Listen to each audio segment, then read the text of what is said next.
Magandang umaga ngayong Huwebes. Salamat sa Lord at nagising tayo ng maayos. Una sa lahat, pasalamat tayo sa Kanya dahil ginabayan tayo sa pagtulog. At ngayon gagabayin niya ulit tayo sa pagtatrabaho maghapon.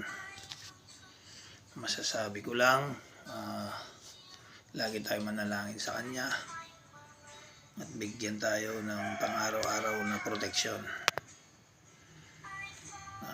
Yung mga nagtatrabaho tayo para sa sarili natin, para sa pamilya natin. Pero tama lang yung katamtaman lang ang hilingin natin. Huwag na tayo umiling ng sobra-sobra. Kasi kahit anong yaman mo, kahit anong bilyonaryo ka man, mayaman na mayaman ka, hindi mo rin madadala sa kaharian ng Diyos yan. Maiiwan at maiiwan mo rin yan. Tingnan mo yung nangyari sa Los Angeles. Puro mayayaman mga tao ron. Yaman nila, wala rin nangyari ang yaman nila. Tapos tingnan mo, ngayon wala na silang mga matirhan. Ang yaman dito lang naman yan sa ibabaw ng lupa. Pansamantala lang yan. Habang nandirito ka. At uuwi ka rin sa ano ng Panginoong Diyos.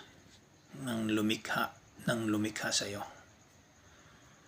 Kaya pag humiling ka, yung katamtaman lang ang hilingin mo. Dahil yung yaman, di mo madadala yan. Yan nangyari sa Los Angeles, yun ay babala ng Panginoong Diyos na tayo bumalik na sa Kanya. Magsisi na sa mga kasalanan natin. At huwag na tayong gumawa ng hindi kalugod-lugod sa Panginoong Diyos. Bagkus pumunta tayo sa mga church, o kung hindi man, magpuri tayo sa loob ng bahay. Purihin natin siya. Mag-worship tayo sa Kanya pag wala tayong ginagawa.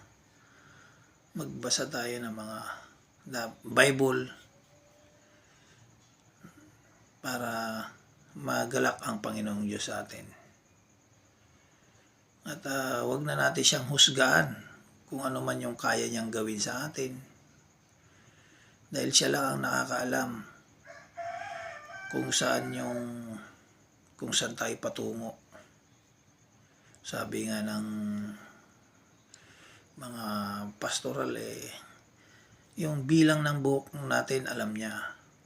Kaya ganoon din, yung buhay natin, kung saan tutungo, alam niya yan.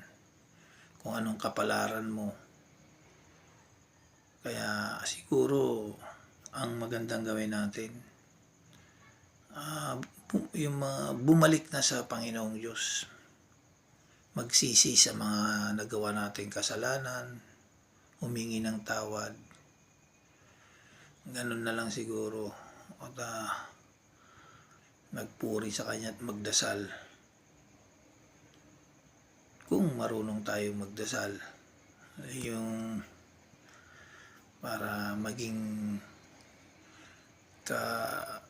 malugod-lugod yung Panginoon sa atin. Kaya magsisi na tayo sa lahat ng mga kasalanan natin. Ayun lang. God bless. Ingat kayo lagi.